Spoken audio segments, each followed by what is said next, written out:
मी तुमच्या आणि आमच्या चिंतेत भर घालणारे, कारण सप्टेंबर महिन्यात देशात सरासरीपेक्षा 5% कमी पावसाचा अंदाज वर्तवण्यात आलाय। हवामान विभागाने हे भाकीत केलंय। पावसाळ्याच्या सुरुवातीला चांगला पाऊस झाल्याने समाधानाचं वातावरण होतं, मात्र हवामान विभागाच्या या नव्या भाकीतामुळे देशभरात चिंतेचं वातावरण निर्माण झालंय। राहुल कुलकर्णी आमचे प्रतिनिधी आपल्या सोबत आहेत। राहुल, निश्चितच चिंता वाढवणारी बातमी आहे।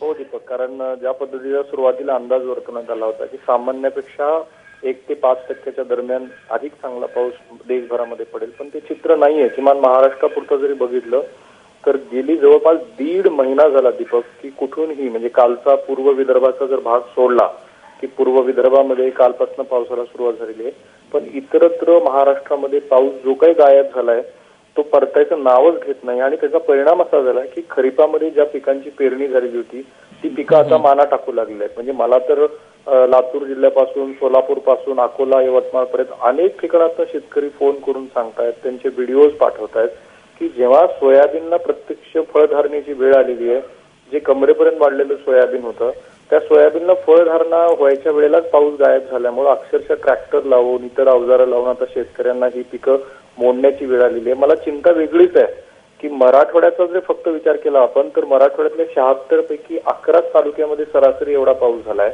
त्याही पेक्षा वाईट परिस्थिती काय असेल जर धरणामध्ये फक्त 11% पाणी साठा असेल एकूणच मराठवाड्याचा। दिसतंय असं की गेल्या 3 वर्षाच्या सलग दुष्काळानंतर यावर्षी सुद्धा पुन्हा एका मोठ्या दुष्काळाकडे महाराष्ट्राची वाटचाल सुरू होते की काय, अशी आता भीती वाटायला लागलेली। कारण 2च नक्षत्र आता परतीच्या पावसाची शिल्लक आहेत।